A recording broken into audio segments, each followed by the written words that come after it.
बिस्मिल्लाहिर्रहमानिर्रहीम। आज का हमारा टॉपिक है लैंग्वेज स्किल्स। कोई भी टीचिंग एग्जाम हो या टीचिंग की जॉब हासिल करने के लिए, चाहे वो एनटीएस हो, पीएससी हो या इस तरह का कोई भी एग्जाम हो जिसमें टीचिंग की जॉब हासिल की जाए, उसके लिए आज का हमारा लेक्चर बहुत बहुत ही इंपॉर्टेंट है। बाद औक़ात है किसी भी टीचिंग एग्जाम में आज के लेक्चर से रिलेटेड 5 से 10 क्वेश्चन भी आ जाते हैं और बाद औक़ात ऐसा भी होता है कि 10 से 15 क्वेश्चन भी आ सकते हैं। इसलिए आज का लेक्चर इंतहाई इंपॉर्टेंट है। लैंग्वेज स्किल हमारा आज का टॉपिक है और ये वाला टॉपिक सब टॉपिक है पेडागोजी इंग्लिश का। और आज भी हम हमेशा की तरह अपने टॉपिक का तारफ करवाएंगे और इसका मतलब क्या है ये जानने की कोशिश करेंगे। पेडागोजी इंग्लिश का क्या मतलब है। पेडागोजी इंग्लिश का नाम सुनते ही आपके माइंड में एक बात आती होगी कि इसमें ग्रामर की बात होगी, इसमें टेंसेस की बात होगी, मगर ऐसा बिल्कुल नहीं है।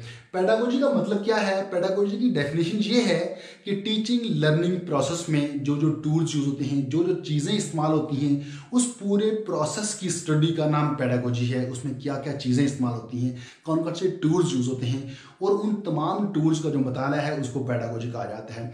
जब इसके साथ ये वर्ड इंग्लिश जुड़ जाता है तो इसका मतलब ये होता है कि किसी लैंग्वेज, इंग्लिश लैंग्वेज की टीचिंग कैसे की जाए, इंग्लिश लैंग्वेज की लर्निंग कैसे हो, इसमें कौन कौन से टूल्स यूज होते हैं, इन तमाम चीज़ों की स्टडी को पेडागोजी इंग्लिश कहा जाता है। लैंग्वेज स्किल असल में टीचिंग पेडागोजी इंग्लिश का एक सब टॉपिक है कि लैंग्वेज को कैसे सिखाया जाए, लैंग्वेज की कौन कौन सी स्किल्स होती हैं, चाहे वो इंग्लिश लैंग्वेज हो या फिर कोई और लैंग्वेज हो। इसमें 4 स्किल्स यूज होती हैं लैंग्वेज स्किल्स में: लर्निंग, स्पीकिंग, रीडिंग और राइटिंग। ये चारों स्किल्स इकट्ठी काम करती हैं। ऐसा नहीं होता कि पहले हम लिसनिंग पे चले जाएं, लिसनिंग कंप्लीट हो जाए, उसके बाद हम स्पीकिंग पे आए, स्पीकिंग पे काम करें, फिर हम रीडिंग पे काम करें। ऐसा नहीं होता, बल्कि ये चारों एक साथ चलती हैं और इसी तरतीब को, इसी ऑर्डर को फॉलो किया जाता है। पहले लिसनिंग होती है, फिर स्पीकिंग होती है, देन रीडिंग और लास्ट पे राइटिंग होती है। इसकी हम कुछ एग्जाम्पल सॉल्व करने की कोशिश करेंगे। आप इनको क्वेश्चन भी कह सकते हैं। सबसे पहला क्वेश्चन है, when children are introduced to English as a second language। जब बच्चों को पहली दफा English as a second language introduce करवाई जाएगी तो याद रहे क्या होता है, लैंग्वेज में हमेशा हमने इस पैटर्न को फॉलो करना होता है, LSRW। ये पैटर्न लाजमी तौर पे फॉलो करना होता है। तो इसके ऑप्शन क्या है? दे शुड रीड फर्स्ट, उन्हें पहले इसको पढ़ना चाहिए। ये तो बिल्कुल गलत हो गया, यहाँ लिसनिंग है पहले। और दूसरा ऑप्शन क्या है? They should begin with letter of alphabet, वो अल्फाबेट के लेटर से इनको स्टार्ट करना चाहिए। ये ऑप्शन भी कुछ ठीक लग रहा है। और तीसरा ऑप्शन क्या है? They should be expose to language orally, उनको लैंग्वेज ओरली सिखाई जाए। जब वो उनको ओरली सिखाई जाएगी तो उनकी लिसनिंग होगी। तो इसका मतलब ये है, ज़बानी उनको सिखाई जाएगी तो उनकी लिसनिंग भी होगी। ये ऑप्शन दुरुस्त है। और चौथा ऑप्शन क्या है? दे शुड राइटिंग फर्स्ट, उनको पहले राइट करनी चाहिए। ये तो बिल्कुल गलत है, पहले राइटिंग नहीं होती। हमारे पास ये 2 ऑप्शन दुरुस्त हैं, इनमें से हमने बेस्ट ऑप्शन का इंतखाब करना है। तो बेस्ट ऑप्शन क्या हो सकता है? They should be expose to language orally, कि ज़बानी उनको अगर लैंग्वेज सिखाई जाए, जब उनको ज़बानी सिखाई जाएगी तो उनकी लिसनिंग भी होगी। इसका मतलब है हमारा जो बेस्ट ऑप्शन है वो ऑप्शन नंबर सी है। क्वेश्चन नंबर 2 है, the language skills that can not be assessed through our traditional pen paper test. Traditional pen paper में क्या होता है? ट्रेडिशनल पेन पेपर टेस्ट एक रिटन टेस्ट होता है। इसमें 2 ही स्किल्स जो होती हैं, 2 ही चीजें होती हैं। पेपर को पढ़ना होता है और उसके बाद लिखना होता है। मतलब एक होती है रीडिंग और उसके बाद होती है राइटिंग। 2 स्किल्स यूज होती हैं। क्वेश्चन में हमसे क्या पूछा गया है? Skills that can not be assessed, कौन सी स्किल है जिनको चेक नहीं किया जाता। तो हमने यहाँ देख लिया कि इस ट्रेडिशनल पेन पेपर टेस्ट में लिसनिंग नहीं होती और स्पीकिंग नहीं होती। ये 2 चीजें, 2 स्किल्स मिस होती हैं। अब आते हैं ऑप्शन की तरफ, रीडिंग एंड स्पीकिंग। रीडिंग होती है, स्पीकिंग मिस है। इसका मतलब है ये ऑप्शन नहीं है।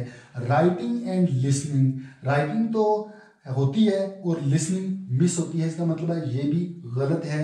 रीडिंग एंड लिसनिंग, रीडिंग होती है और लिसनिंग मिस होती है। ये ऑप्शन भी गलत है। और चौथा ऑप्शन क्या है? Listening and speaking. लिसनिंग और स्पीकिंग ये 2 skills traditional pen paper test में मिस होती हैं। ये इनको चेक नहीं किया जाता, इसका मतलब है ये वाला ऑप्शन दुरुस्त है। अब इसकी एक और एग्जांपल देखते हैं, एग्जांपल नंबर 3 उसकी तरफ आते हैं। क्वेश्चन नंबर 3 है, why is story telling is most important in English language. चाहे वो इंग्लिश लैंग्वेज हो या कोई और लैंग्वेज हो, स्टोरी टेलिंग को क्यों बहुत ज्यादा अहमियत दी गई है। इसका ऑप्शन नंबर ए है, इट इम्प्रूव वोकैबुलरी। बच्चों की जो वोकैबुलरी है वो इम्प्रूव होती है, वो नए नए वर्ड सुनते हैं, वो बहुत दिलचस्पी लेते हैं। यह ऑप्शन भी दुरुस्त हो सकता है। और दूसरा ऑप्शन है, इट क्रिएट्स फन। बच्चों को स्टोरी सुनने में बहुत मजा आता है, वो दिलचस्पी लेते हैं। यह ऑप्शन भी दुरुस्त लग रहा है। और इसके बाद है, it is useful for developing integrated language skill. Integrated language skill का मतलब ये है कि जो सारी स्किल्स हैं लैंग्वेज की, ये सारी डेवलप होती हैं। सारी कैसे डेवलप होती हैं? लिसनिंग, जब बच्चों को स्टोरी सुनाई जाती है तो वो बहुत अच्छी तरह से उसको लिसन करते हैं, वो दिलचस्पी लेते हैं और उसके बाद वो स्टोरी सुना सकते हैं। टीचर उनको बता सकता है, कह सकता है, बल्कि कहता भी है कि आप ये स्टोरी दोबारा से सुनाओ। उनकी स्पीकिंग भी होती है, ये वाली जो स्किल है ये भी इम्प्रूव होती है।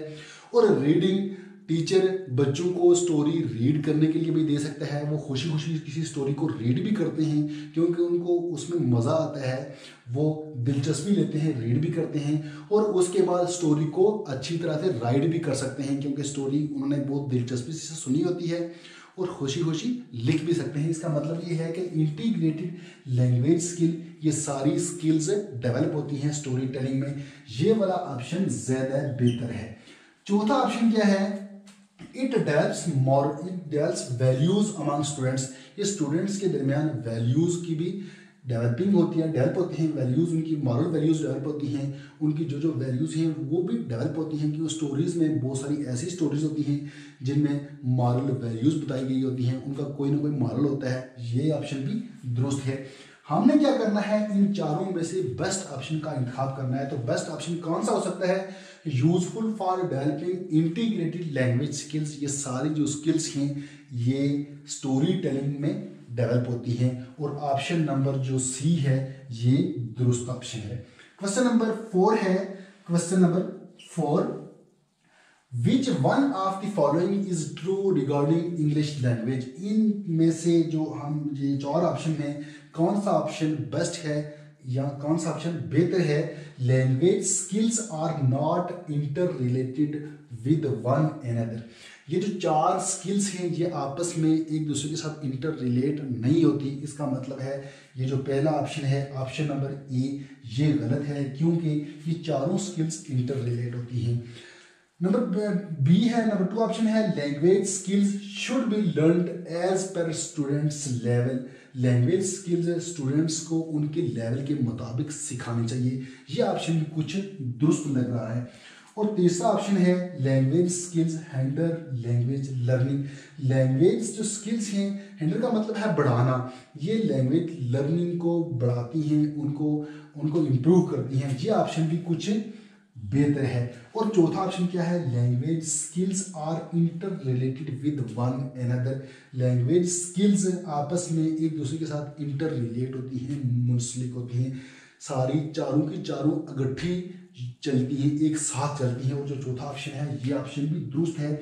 और हमने इन चारों ऑप्शन में से जो बेस्ट ऑप्शन है उसका इंतखाब करना है। तो बेस्ट ऑप्शन क्या होगा? Language skills are interrelated with one another. ये चारों आपस में एक दूसरे के साथ इंटर रिलेट होती हैं। और ऑप्शन नंबर बी दुरुस्त ऑप्शन है।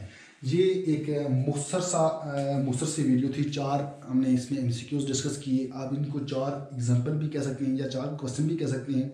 तो मिलते हैं नेक्स्ट वीडियो में, नेक्स्ट टॉपिक में, जहाँ हम किसी दूसरे टॉपिक को डिस्कस करेंगे या इसी तरह दूसरे एमसीक्यूज को डिस्कस करेंगे। तो मिलते हैं नेक्स्ट टॉपिक में, तब तक के लिए अल्लाह हाफ़िज़।